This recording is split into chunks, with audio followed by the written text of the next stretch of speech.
राजा को बोले जी नोटबंदी कर दो, नोटबंदी करने से भ्रष्टाचार खत्म हो जाएगा, आतंकवाद खत्म हो जाएगा। एक दिन शाम को टीवी पे आके 8 बजे नोटबंदी कर दी। लंबी लंबी बैंकों के सामने लाइनें लग गई, कई लोग मर गए, दुकानें बंद हो गई, रोजगार बंद हो गए, पूरे देश का बेड़ा गर्क हो गया। फिर एक दिन कोई आके बोला जी 2000 का नोट ले आओ। राजा 2000 का नोट ले आया। 4 साल बाद कुछ लोग आके बोले जी 2000 का नोट बंद कर दो। राजा ने 2000 का नोट बंद कर दिया। राजा को अक्ल तो थी नहीं, बेवकूफ था, अनपढ़ था।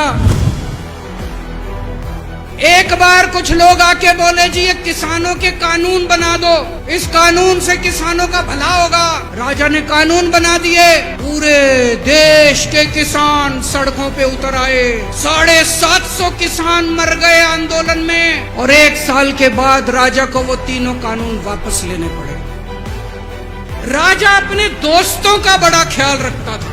एक दोस्त ने 10,000 करोड़ रुपए चोरी कर लिए, राजा ने उसको देश से भगा दिया। दूसरे दोस्त ने 20,000 करोड़ चोरी कर लिए, राजा ने उसको भी देश से भगा दिया। पर एक दोस्त ऐसा था जिससे राजा की ज्यादा ही दोस्ती थी।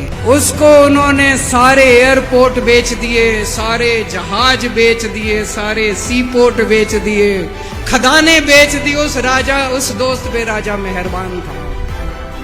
राजा का एक और दोस्त था। वो दोस्त इतना गंदा था कि उसने कुछ अंतर्राष्ट्रीय खिलाड़ी महिलाओं के साथ बदतमीजी करी, लेकिन राजा ने दोस्ती नहीं छोड़ी।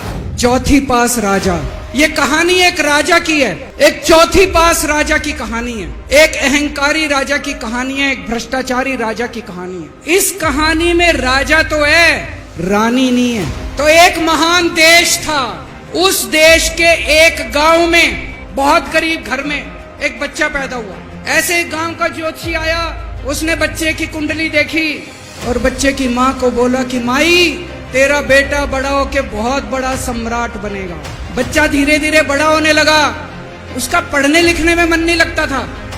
पढ़ते पढ़ते क्लास करते करते चौथी में आके उसने नाम कटवा लिया। उसका पढ़ाई लिखाई में मन नहीं लगता। गांव के बगल में एक रेलवे स्टेशन था। वो बच्चा वहां स्टेशन पे जाके चाय बेचने लगा। बच्चा बड़ा हुआ, बड़ा होके बच्चा उस महान देश का सम्राट बन गया। लेकिन राजा तो अनपढ़ था, उसे तो कुछ आता नहीं था। वो राजा अनपढ़ था, उसे लगता था मैं अगर अफसरों से पूछूंगा तो मेरी कमजोरी सबके सामने प्रकट हो जाएगी। अफसरों को लगेगा मेरे को कुछ आता नहीं है। अफसर जो मर्जी लेके आते थे वहां साइन कर देता था। धीरे धीरे पूरे देश के अंदर फैल गया कि राजा अनपढ़ है, राजा अनपढ़ है। राजा को बड़ा बुरा लगने लगा। एक फर्जी डिग्री का जुगाड़ कर लिया, एमए की डिग्री का। पर सच्चाई तो पूरे देश को पता थी, राजा तो अनपढ़ था।